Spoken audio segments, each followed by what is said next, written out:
نے جس شکل میں منہ اٹھایا بریلی کے امام نے اسی وقت اس کا سر قلم کر دیا اور ہر ایک کا رد کیا. اسی امام نے 5 کتابیں صرف عقیدے کے تعلق سے لکھی ہیں جس امام کو آج پوری دنیا میں امام اہل سنت اعلیٰ حضرت کہا جاتا ہے. سبحان اللہ. لیکن ہم اس امام کے ماننے والے ہیں. اس لیے سنیوں کے لیے صرف امام اہل سنت اعلیٰ حضرت کی تعلیمات کافی ہیں. یہاں اتنا میں جانتا ہوں اہل علم موجود ہے لیکن مجھے آپ کی ضرورت کا زیادہ احساس ہے.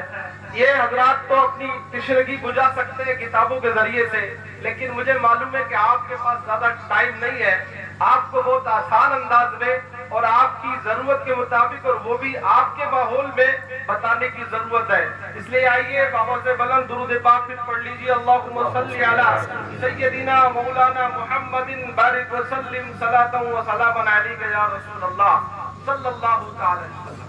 لیکن میں اتنا ضرور بتا دوں آج کل لوگ چاہتے ہیں کہ مولانا لوگ صرف ہمارے من کی بات کہہ لیں اور ہمارا یہ کچھ مزاج نہیں ہے کیونکہ حضرت مالک بن دینار رحمۃ اللہ تعالی علیہ کی بات میں نے پڑھی تھی.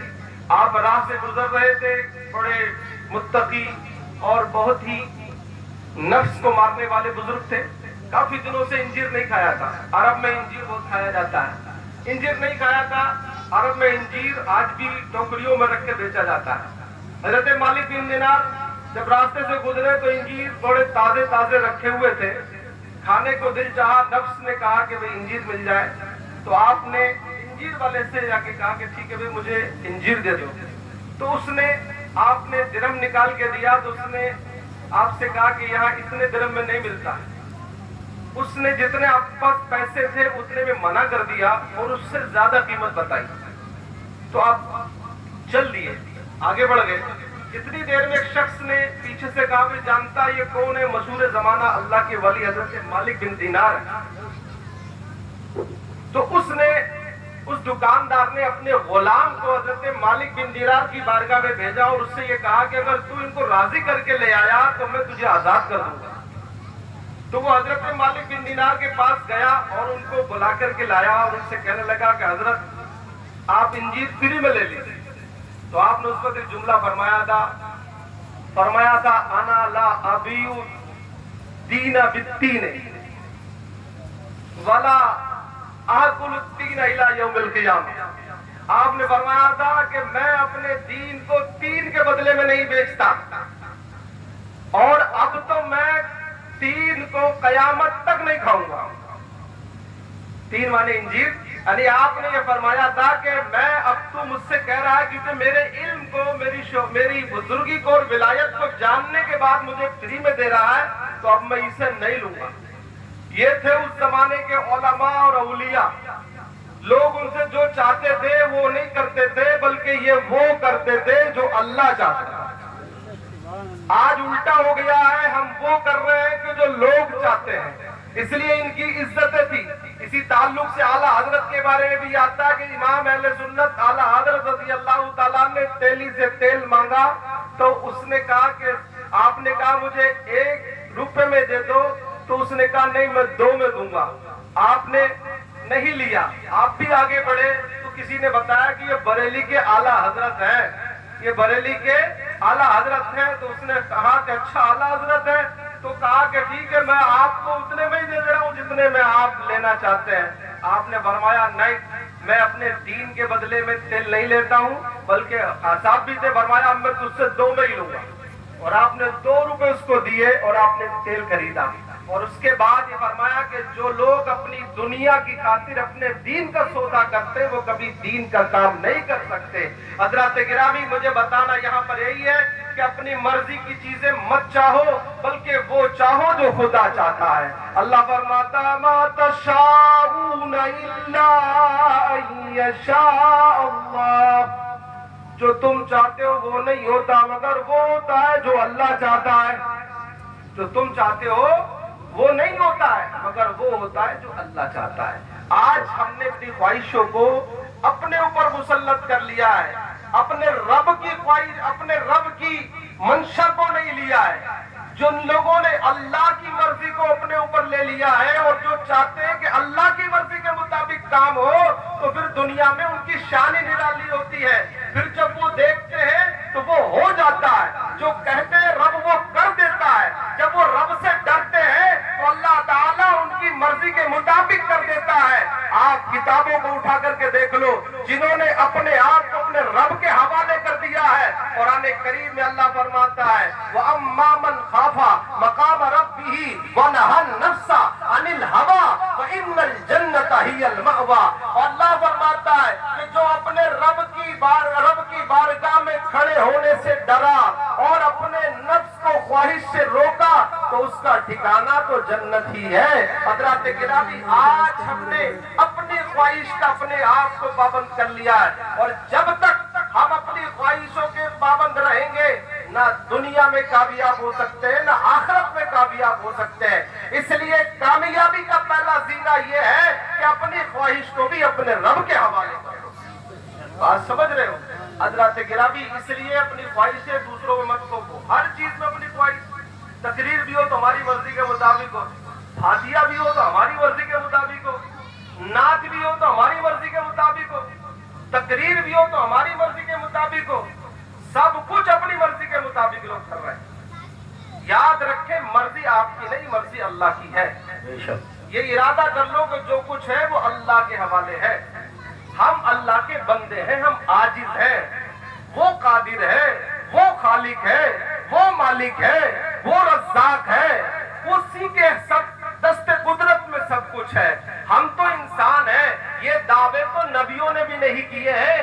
ان کی بھی اگر سادگی دیکھنا ہے تو قرآن کی آیتیں علماء سے سن لو, انہوں نے بھی یہ دعوے نہیں کیے. اللہ رب العزت تو اتنا غیرت رکھنے والا ہے.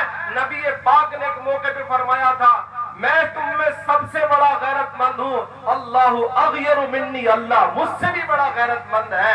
آج اپنے مال پر اپنی دولت پر مت اتراؤ. یہ مت سوچو کہ جو چاہیں گے وہ کروا لیں گے. مولانا صاحب کو نذرانہ دے کر کے, پیسے دے کر کے کروا لیں گے. امام صاحب سے ایسا کروا لیں گے, ویسا کروا لیں گے. نہیں ہو سکتا ہے. ارے تم اپنے رب کو راضی کرنے کی کوشش کرو, سب کو راضی کرنے کی کوشش مت کرو. جب رب راضی ہو جاتا ہے, اللہ راضی ہو جاتا ہے, تو تاریخ بتاتی ہے کہ اللہ کی رضا کے سامنے بادشاہوں کی بھی نہیں چلتی ہے. جب رب راضی ہوا تو فرعون مٹ گیا, جب رب راضی ہوا تو نمرود مٹ گیا, جب رب راضی ہوا تو تاریخ بتاتی ہے کہ قارون بھی مٹ گیا. حضرات گرامی, جب رب راضی ہو جاتا ہے تو جس کے عنوان سے آج کی کانفرنس کر رہے ہو, شہدائے کربلا, ان شہیدوں میں سب سے بڑا شہادت کا مقام رکھنے والا امام حسین اس بات کو ثابت کر کے اس دنیا سے گئے ہیں. وہ بتا گئے ہیں کہ جب رب راضی ہو جاتا ہے تو دیکھ لو, ایک طرف 22,000 ہے اور ایک طرف 72 ہے. اللہ 22,000 سے راضی نہ تھا. اقتدار کی کرسی پر یزید غالب تھا, اس پر قابض تھا. 22 لاکھ مربع میل کی اسلامی حکومت جو پیچھے سے چلی آ رہی تھی, اس کا اکلوتا خلیفہ بنا ہوا تھا, لیکن اللہ راضی نہیں تھا. اور امام حسین بظاہر اقتدار کی کرسی پر نہ تھے, لیکن کربلا کے میدان میں بھوکے تھے, پیاسے تھے. اللہ راضی تھا. تو دیکھ لو اللہ کی رضا کا فائدہ دیکھ لو کہ یزید اتنے بڑے لشکر کے ساتھ, اتنی بڑی حکومت کا مالک ہونے کے بعد بھی 61 ہجری میں مٹ چکا ہے, لیکن 1448 ہجری کے اندر آج بھی امام حسین زندہ ہے, لوگوں کے دلوں میں زندہ ہے, کتابوں کے اندر زندہ ہے, مسجدوں ممبروں محراب پہ زندہ ہے. دنیا کی 256 کنٹریوں میں حسین زندہ ہے اور یزید مٹ چکا ہے. پتہ یہ چلا کہ حسین سے اللہ راضی ہے, یزید سے اللہ راضی نہیں ہے. جس سے اللہ راضی ہو جاتا ہے وہ مٹتا نہیں ہے بلکہ وہ چھپ جاتا ہے. بے شک. نعرہ تکبیر, نعرہ رسالت, نعرہ حیدری, نعرہ غوثیت, علماء اہل سنت, مسلک اعلی حضرت, ذکر شہدائے کرب و بلا. سبحان اللہ. اس لیے اللہ کو راضی کرو. کسے راضی کرنا ہے؟ اللہ کو. وَرِضْوَانٌ مِّنَ اللَّهِ اکبر. میں پڑھ رہا تھا ایک دن, ایک کسی مترجم نے بڑا اچھا ترجمہ کیا.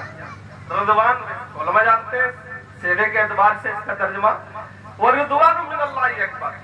اکبر اس میں تفضیل ہے، یعنی اس کا آگے کا حصہ چھپا ہوا ہے، یعنی مقدر اعراب جسے کہتے ہیں اکبر من کل شیء، اللہ ہر چیز سے بڑا ہے، یہ سبھی جانتے ہیں۔ کسی نے ترجمہ بڑا اچھا کیا، وَرِضْوَانٌ مِّنَ اللَّهِ اکبر، اللہ کی تھوڑی سی رضا، اللہ کی تھوڑی سی رضا ہر چیز سے بڑی ہے، اللہ کی تھوڑی سی رضا ہر چیز سے بڑی ہے، اللہ تھوڑا سا راضی ہو جائے۔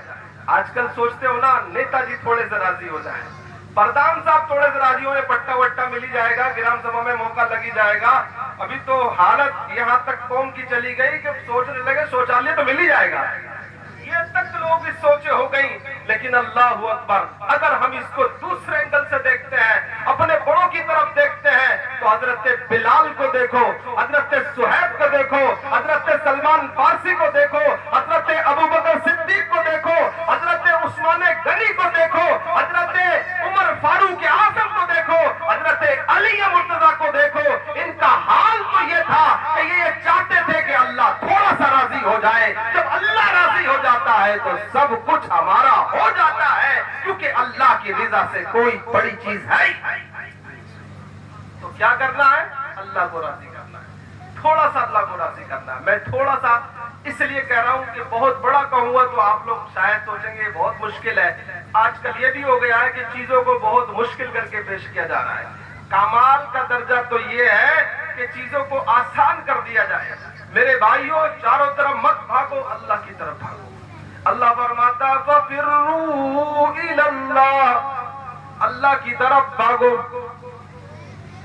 آج ہم لوگ پتہ نہیں کس طرف جا رہے ہیں۔ قرآن کی اگر ان آیات کے چھوٹے چھوٹے سے میں ٹکڑے اکثر بول دیتا ہوں اس لیے کہ تاکہ آپ کی توجہ حاصل ہو۔ اللہ فرماتا وَسَارِعُوا إِلَى مَغْفِرَةٍ، اور مغفرت کی طرف جلدی کرو۔ یہ قرآن کہہ رہا ہے، ہم نہیں کہہ رہے۔ سابقوا إِلَى الْخَيْرَاتِ، اور بھلائیوں کی طرف جلدی کرو، ان چیزوں کی طرف جلدی کرو۔ لیکن آج ہماری ادھر توجہ نہیں ہے، ہماری جلدی بھی ہے تو مالدار بننے کی طرف، جلدی سے بڑے آدمی بن جائے، جلدی سے نام ہو جائے، جلدی سے کام ہو جائے، یہ چیزوں کی طرف توجہ ہے۔ پھر میں توجہ دلانا چاہتا ہوں، ایک ہی بنیادی بات پکڑ لو کہ اللہ راضی ہو جائے، اللہ کو راضی کرنا ہے۔ اور اللہ کو راضی کرنے والا بندہ جب اس پر آ جاتا ہے تو یہ اللہ کا وعدہ ہے کہ جو اللہ کو راضی کر لیتا ہے پھر اللہ تعالیٰ بھی اس سے راضی ہو جاتا ہے، اللہ بھی اس سے راضی ہو جاتا ہے۔ اور جس سے اللہ راضی ہو جاتا ہے، بڑی مشہور حدیث پاک ہے، میرے نبی ارشاد فرماتے ہیں کہ جس سے اللہ راضی ہو جاتا ہے سب کچھ اس کا ہو جاتا ہے۔ حضرات گرامی، اس لیے اللہ کو راضی کرنے کی کوشش کرو۔ اللہ کو راضی کرنے کے نئے طریقے ہیں۔ بنیادی طریقہ تو پہلے میں آپ کو بتاؤں گا، وہ یہ ہے کہ نماز بنیادی طریقہ ہے۔ سب سے پہلا طریقہ نماز ہی ہے۔ میں اس پہ آپ سے سخت اختلاف کرتا ہوں، مجدد الفسانی نے بھی اس سے اختلاف کیا ہے۔ آج کل اہل اسٹیج بھی سب توجہ نہیں دیتے ہیں، بہت کمپیئر چل رہا ہے آج کل، کچھ جذبات میں آگے اتنے کمپیئر کرنے لگے ہیں، لوگ نمازوں سے بہت کمپیئر کرنے لگے ہیں کہ نمازیں کام نہیں آئیں گی، سمجھے کہ نہیں، عبادتیں کام نہیں آئیں گی، فلاں چیز کام نہیں آئے گی۔ عبادتوں سے کمپیئر کرنے کی ضرورت نہیں میرے بھائی، عبادت تو اصل ہے، عقیدے کے بعد اگر کچھ ہے تو عبادت ہی ہے۔ یہ ہمارے اکابر نے جب کمپیئر کیا تھا تو وہ کیا تھا کن لوگوں سے؟ اہل باطل سے، جنہوں نے اسے ہتھیار بنایا تھا لوگوں کو گمراہ کرنے کا، جنہوں نے نماز کو اسکیم کے تحت استعمال کیا تھا۔ ان لوگوں کے لیے اعلیٰ حضرت نے اور دیگر بزرگوں نے یہ فرمایا تھا کہ ایسے لوگ جو اپنی نمازوں کو لوگوں کے سامنے پیش کریں کہ ہم ہی دیندار ہیں، تو ان کی نمازیں مت دیکھنا، کیونکہ حدیثوں میں اس کی صراحت ملتی ہے۔ حضور پاک علیہ السلام کے گستاخ نے بہت نمازیں پڑھی تھی، حضور کی شان میں گستاخی کی تھی۔ اللہ کے رسول صلی اللہ علیہ وسلم کو اس نے کہا تھا، اس وقت یہ کہہ دیا تھا کہ اے محمد انصاف کرو، تو حضور نے فرمایا تھا کہ مجھ سے بڑا بھی کوئی دنیا میں انصاف کرنے والا ہے؟ تو صحابہ اسے مارنے کے لیے دوڑے تھے۔ حضور نے فرمایا تھا نانا اسے چھوڑ دو، یہ وہ شخص ہے کہ جس کے نسل سے ایسے لوگ نکلیں گے کہ جو نمازیں پڑھیں گے تو تم ان کی نمازیں دیکھ کے اپنی نمازوں پر شرمندہ ہوگے۔